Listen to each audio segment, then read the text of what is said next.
There I was, like many men before me, at a huge disadvantage. I was in an abusive relationship, something most men aren't prepared for.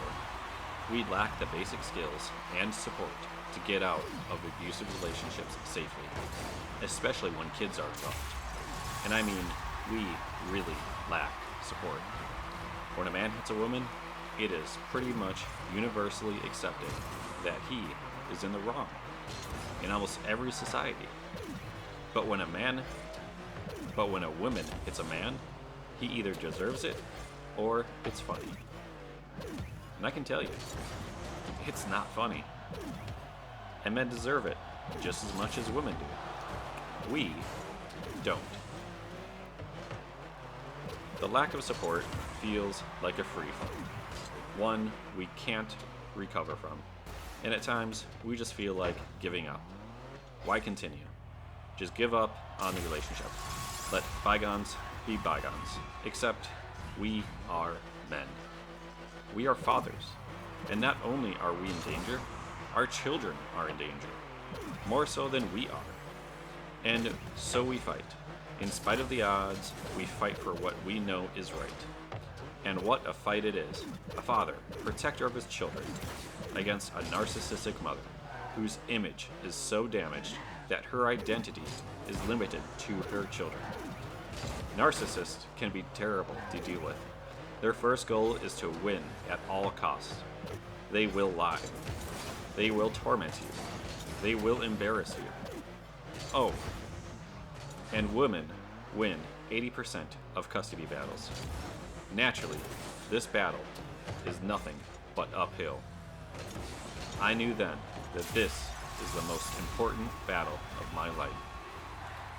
Can I prove to be a more loving father than their narcissistic mother? Can I prove it to the courts? And most importantly, can I prove it to my children? In a perfect world, they would have two loving parents, and loving aunts, uncles, and grandparents. There would be no fighting, just an amicable breakup and a bit of stress from new norms. But this isn't a perfect situation. Narcissists only care about their false image, their lie, their worldly identity. I have to do the unthinkable. Separate from my abusive spouse. Break their image. Break their lie. Gain custody of my children and protect them, and do as little as possible to antagonize my abusive spouse. Oh, and I only have a 20% chance of success. Or do I? One thing I've learned is that I'm a force to be reckoned with. Little has ever stopped me from succeeding. So I ask myself, what if instead of following the game plan of the 20% who win, I use the game plan of the 80% who win? In other words, why reinvent the wheel? I research it, like any loving father would do. I come across many articles. One advises mothers of several things. Don't make threats. Don't provoke the other parent. Don't disclose your plan. Don't be ill-prepared. Don't focus on the other parent. Focus on yourself and your children. Don't grow complacent. Don't be short-sighted. There is a lot of bad advice too. One article says not to pursue mental health professionals. Are you crazy? I just spent over 10 years with an abusive spouse. How could I not need mental health services? And then I venture to the father's advice to see if it is true. Terrible events are told. Men getting hit by a shoe thrown by a woman and then being arrested. Men being falsely accused of sexual assault. Women running off with the children with no notice and no punishment. Men paying thousands in child support. And men paying thousands more in alimony long after their ex-spouse needs it. And who have lost all hope. And most importantly, men who have forgotten who they were and hate their abusive spouses more than they love their children. That's where I draw the line. I will always love my children more than I hate my ex-spouse.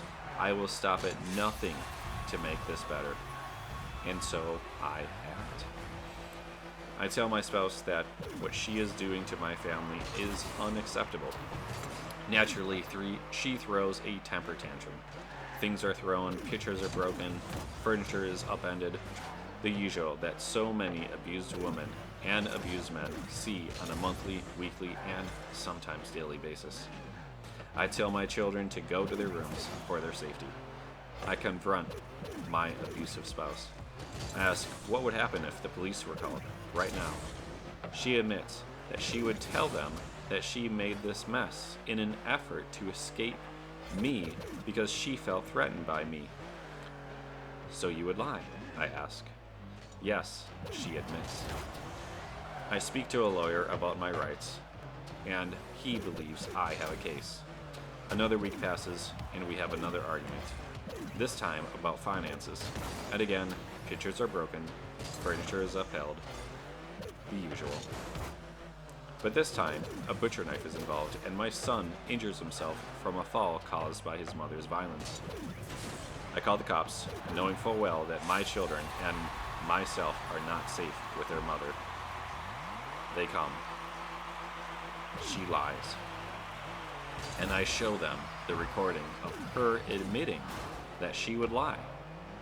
Now, after everything that I read about, all the disadvantaged men have, it all comes down to this: the struggles of proving accusations are false is on the line.